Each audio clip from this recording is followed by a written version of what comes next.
உங்களுடைய பைபிள்ல மேப் இருக்குது. அந்த மேப்ல கலிலேயா எங்க இருக்குன்னு பாருங்க, சமாரி எங்க இருக்குன்னு பாருங்க.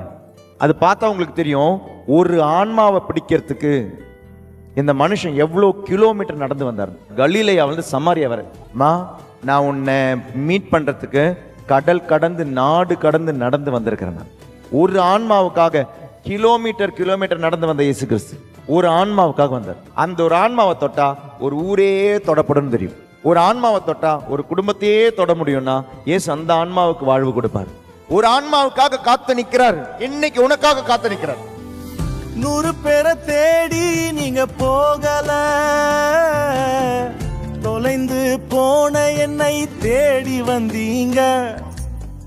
நீர் என்ன மறக்கல, என்னை விட்டு விலகல, கால் கடக்க எனக்காக கடல் தாண்டி வந்தீங்க.